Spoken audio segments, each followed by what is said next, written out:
Good morning students. आज हम लोग क्लास 7th की हिंदी में दूसरी पुस्तक बाल महाभारत के 19वें चैप्टर का अध्ययन करेंगे। मायावी सरोवर, ये 19वें चैप्टर का नाम है। इस वीडियो में हम 19वें और 20वें चैप्टर का अध्ययन करेंगे, लेकिन इस चैप्टर को पढ़ने से पहले आइए हम आपको बता दें कि यदि इस चैनल को आपने सब्सक्राइब नहीं किया है तो चैनल को सब्सक्राइब अवश्य कर लें। वीडियो को अधिक से अधिक लाइक और शेयर करें और हमें भी कमेंट करके ये ज़रूर बताएं कि ये वीडियो आपको कैसा लगा। तो आइए अब हम पढ़ते हैं चैप्टर 19 मायावी सरोवर। देखिए, पांडव के वनवास की अवधि पूरी होने वाली थी। उनके 12 वर्ष समाप्त होने में कुछ ही समय शेष रह गया था। उन्हीं दिनों एक निर्धन ब्राह्मण की सहायता करते हुए पांचों भाई जंगल में काफ़ी दूर तक चले गए थे और वह थके हुए थे, इसलिए जरा सा सुस्ताने लगे। सुस्ताने मतलब बैठ गए और अपनी थकान मिटाने लगे। उसी समय युधिष्ठिर ने नकुल से कहा, भैया जरा पेड़ पर चढ़कर देखो कि क्या कहीं कोई जलाशय या नदी दिखाई दे रही है, क्योंकि थकान के कारण उन्हें प्यास भी लग चुकी थी। नकुल ने पेड़ पर चढ़कर देखा और उतरकर कहा कि कुछ दूरी पर कुछ ऐसे पौधे दिखाई दे रहे हैं कि ऐसे पौधे जो पानी के नज़दीक ही उगते हैं और आसपास कुछ बगुले भी बैठे हैं, इसलिए वहाँ पानी अवश्य होना चाहिए।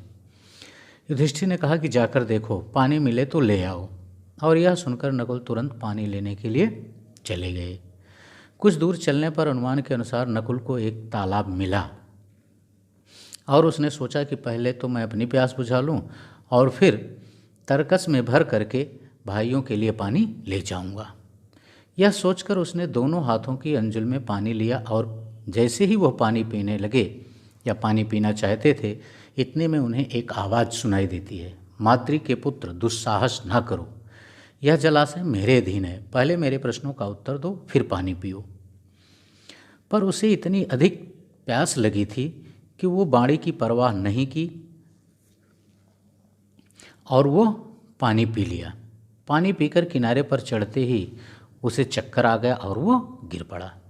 जब नकुल काफ़ी देर तक लौटकर नहीं आया तो युधिष्ठिर चिंतित हो गए और उन्होंने सहदेव को भेजा। सहदेव भी जलाशय के समीप पहुंचते हैं। नकुल को जमीन पर पड़ा हुआ देखकर उसे देखा तो, लेकिन उसे भी सहदेव नकुल को भी इतनी तेज प्यास लगी थी कि वह भी अपने आप को रोक नहीं सका और वह भी जैसे ही पानी पीने वाला था उसको भी उसी तरह की बाणी सुनाई पड़ी जैसे कि सहदेव को सुनाई पड़ी थी, और उसने भी बाड़ी की चेतावनी पर ध्यान नहीं दिया और पानी पी लिया। वह भी किनारे पर चढ़ते हुए अचेत होकर नकुल के समीप ही गिर पड़ा। और जब सहदेव भी काफ़ी देर तक नहीं लौट कर आए तो युधिष्ठिर घबराकर अर्जुन से बोले कि जाकर देखो तो कहीं उनके साथ कोई दुर्घटना तो नहीं हो गई। अर्जुन भी बड़ी तेज़ी से वहाँ पहुँचते हैं तो उन्होंने तालाब के किनारे अपने दोनों भाइयों को मृत से पड़े हुए देखा तो वह चौंक उठे। वह नहीं समझ पाए कि इनकी मृत्यु का क्या कारण है और वह सोचते हुए अर्जुन भी पानी पीने के लिए जलाशय में जैसे उतरे, उनको भी वही वाणी सुनाई पड़ी जो नकुल और सहदेव को सुनाई पड़ी थी।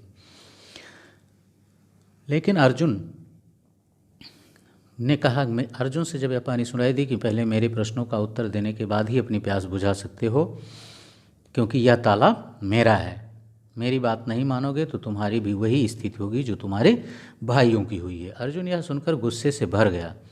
उसने बाण छोड़ने शुरू कर दिए। जिस तरफ से आवाज़ आती थी उसी तरफ उन्होंने बाण चलाना शुरू कर दिया, लेकिन उन बाणों का कोई असर नहीं हुआ और अपने बाणों को बेकार होता देखकर अर्जुन और भी क्रोधित हो उठा और उसने सोचा कि मैं पहले अपनी प्यास बुझा लूँ, फिर इससे तो लड़ लिया जाएगा।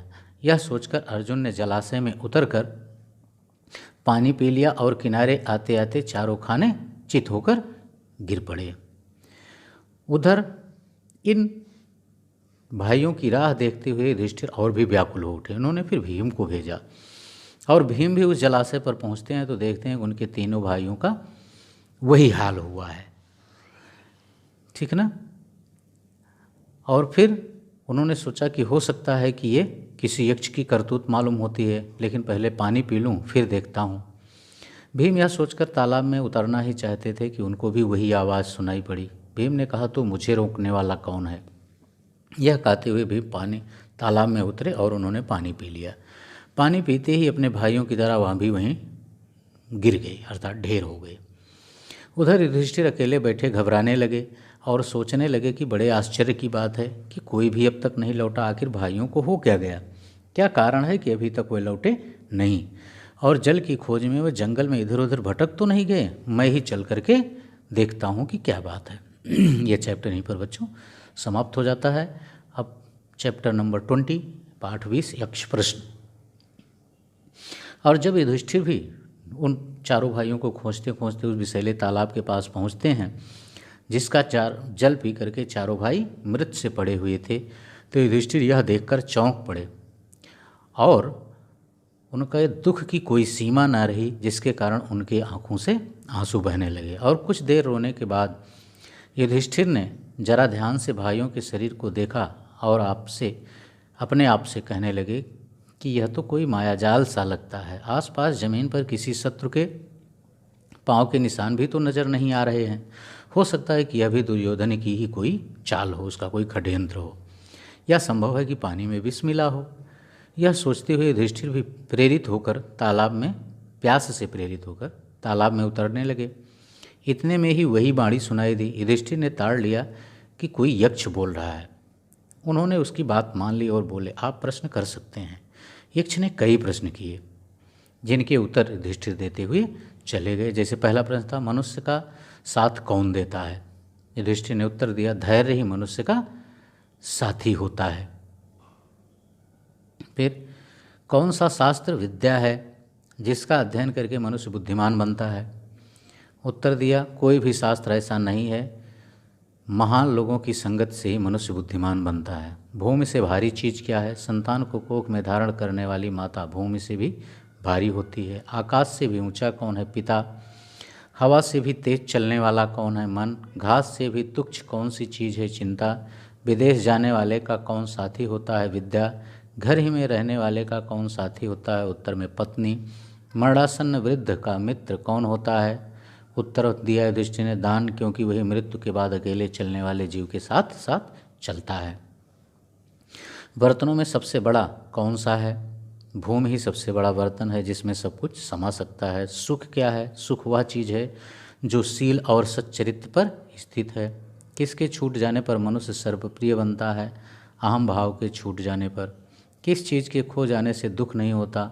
उत्तर आया, क्रोध के खो जाने से। ठीक। फिर किस चीज़ को गंवाकर मनुष्य धनी बनता है? लालच को। संसार में सबसे बड़े आश्चर्य की बात क्या है? हर रोज़ आँखों के सामने कितने ही प्राणियों को मृत्यु के मुंह में जाते देखकर भी बचे हुए प्राणी जो यह चाहते हैं कि हम अमर रहें, यही महान आश्चर्य की बात है। इसी प्रकार यक्ष ने कई अन्य प्रश्न भी किए और युधिष्ठिर उन सब के सही सही उत्तर दे दिए।